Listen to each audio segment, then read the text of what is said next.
violation nyo. So ang task ko lang din talaga so yan guys, balik biyahe tayo. Mag-train na so nandito tayo sa may Lalamove dito sa PITX. Sino po ba dito yung nakapag-train na dati face to face kung wala pang pandemic? Yon. So familiar na kayo sa SOP ha. So ito yun, di ba? So yun, punta na lang agad natin itong SOP natin. So dito nga karamihan talaga lagi kasi sumasablay. So yun nga po, pag umaccept tayo ng booking, di ba? Bago naman tayo umaccept ng booking, makikita nyo na kagad yung details doon. Pick up location, drop off location, amount, kung magkano yung babayaran, tsaka yung icon, kung ano yung pambabayad ng kliyente. So kung okay tayo dun sa booking na yun, i-accept natin. So once na i-accept nun, ang sunod dun talaga dapat tatawagan. Pag tinawagan kasi natin, sir, doon natin ikaklaro kung ano yung padi-deliver niya. Gano'ng kalaki, gano'ng kabigat. Kasi mayroon din tayong weight requirement talaga. So yun, kung ano yung napag-usapan, sir, dapat yun yung madadatnan sa pick-up location. So for example, ang pinag-usapan nyo, Pansit Canton. Dapat madadatnan mo doon, Pansit Canton. Paano sir kung Pansit Bihon? Hindi nga. Mali yun. Tuloy ba natin? Hindi, kasi magkaiba ang Canton sa Bihon. Di ba? Kasi pag diniliver mo yun sir, data kayong client natin sa drop-off o pag Bihon yun. Ayaw tanggapin sir pag yun. Then, yun nga. Sa pag-pick up naman ng item, SOP pa rin tayo dyan na mag-upload ng picture talaga para may resibo tayo in case na magkaroon ng abala. Ang nangyayari kasi sa iba, nakatatamaran na kasi yung phone natin nandun sa holder, sa motor, kung motor tayo. Minsan, kung ano na lang yung matutukan ng camera, yun na lang yung na-upload di ba? So, ang mahirap kasi dun, sir, pag nagkaroon ng abala, wala tayong resibo dun sa kliyente, di ba? Kung ano yung in-accept natin. Then yun, sa payment, bago mo naman siya i-accept, nakita nyo naman kung ano yung pambabayad at kung magkano. Kung cash yan, rekta sa bulsa nyo yan. Pero kung credit ng abala, meron tayong proof, di ba? Yung mga picture na yon, kung papansinin nyo, 2 beses tayong picture Sa pick up, yung i-upload sa app. Yung drop off, itabi nyo lang sa gallery nyo. Itabi nyo lang sa gallery nyo for 1 week para in case na magkaroon nga ng abala, meron ka pa rin proof, di ba? Yun, pagdating naman sa pag-picture kasi sir, kahit yung number lang ng bahay, pwede na yun. So, then yun, complete na yung order. Bakit tayo tao, pinipicturean tayo? Sa customer, di ba? Sabi bawal na mag-picture tayo pag pinicturean. SOP naman, pagka-accept, tinawagan ni client at tinawagan ni driver. Pagdating dun sa location, supply dun sa pinag-usapan. Pag sabihin natin overweight, yun. Bigyan ko yung tips dun ito may legal naman siya. Ang hindi percent natin, punta tayo dun sa customer service. Kung SOP ka naman, i-compensate nila, alam mo sa'yo, yung 30% dun sa transaction.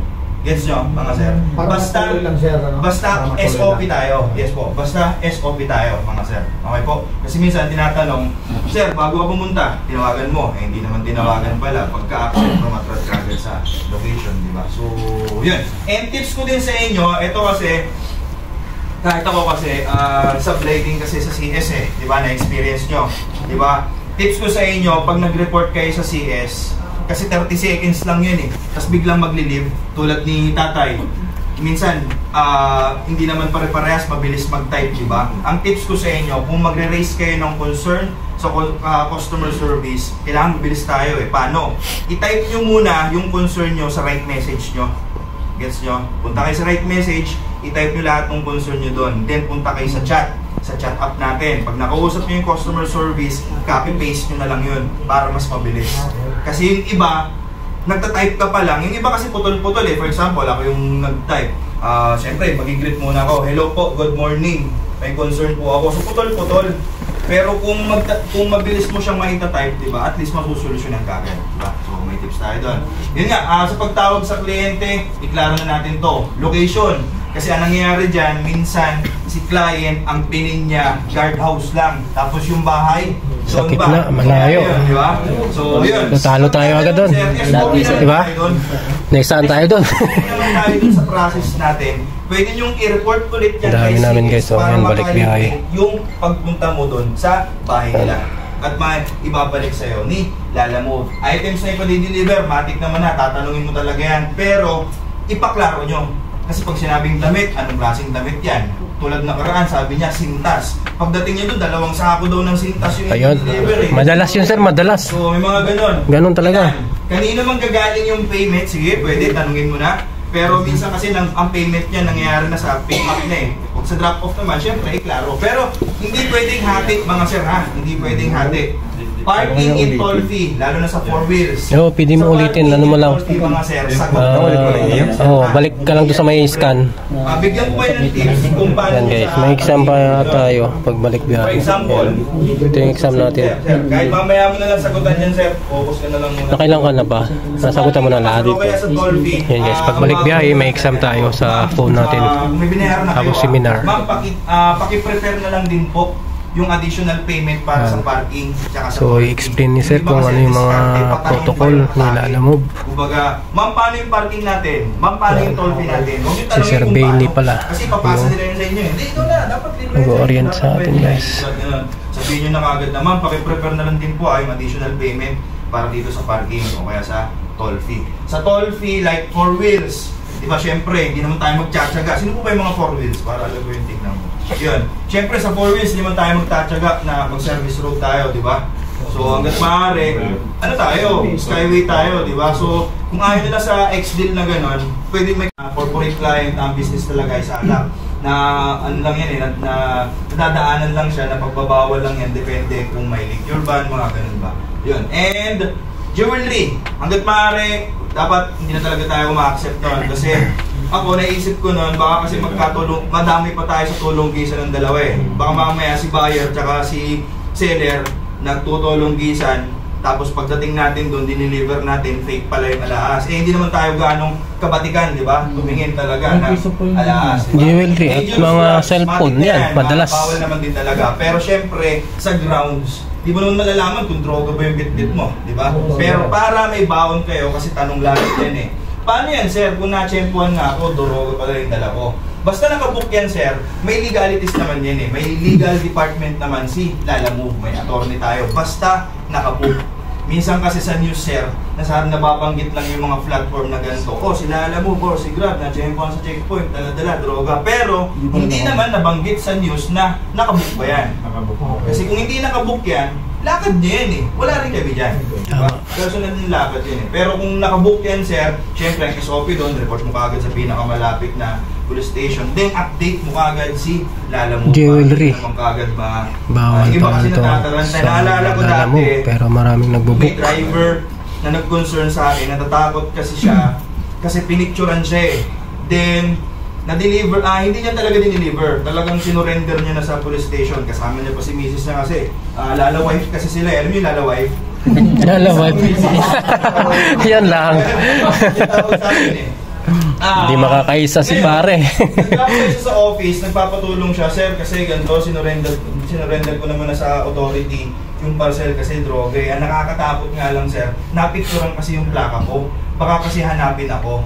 Pero may hindi naman kagad basta-basta lumalabas yung data nyo. Katulad nito, nag-apply kayo, di ba? Nagpasa kayo ng mga ganitong information. So, hindi namin yan basta nilalabas kasi data privacy yun. So, ang question ko dun sa tao, sige sir, kung pinicturan yung plaka mo, kung tayo yung tulak, paano natin matatrack yung plaka mo? Siyempre, pupunta akong LTO. Pagpunta ko ng LTO, hindi naman pwedeng basta magtatanong lang ako, sino po ba itong kahit pa paano, marireport mo na siya. Kasi pag lumagpas pa siya sa 30 minutes na yun, pwede natin kasi siyang ma-charge. Pwede hindi magbayad yung kliyente. Pero in case nga na na-report mo siya sa CS, at least makakompensate siya si Lalamove. Naka-picture ka ba, sir? Nag-picture ka? Kung sana yung tipong, halimbawa, sa isang araw, 10 booking yung na-accept mo. Pero dun sa 10 na yun, 7 doon, kinancel mo. Pinakancel mo din. So, hihilahin nyo yun. Kumbaga, ang question doon, umaccept ka nga, pero pinakancel mo. Kumbaga, ano ba? Pabiyahe ka ba talaga? O, hindi. Diba? So, yun. Sa pagpipilian naman, marami naman. Diba? So, yun. Incentive, mission gaming, ayan, yung nakikipagsabwat nga sa ibang driver. Invalid photo, yun nga, yung photo minsan hindi talaga yung pinaka-item. Minsan kabalastugan pa yung ina-upload eh. Nakikita kasi din ng client yun sa part nila. Bypassing offline trips yun.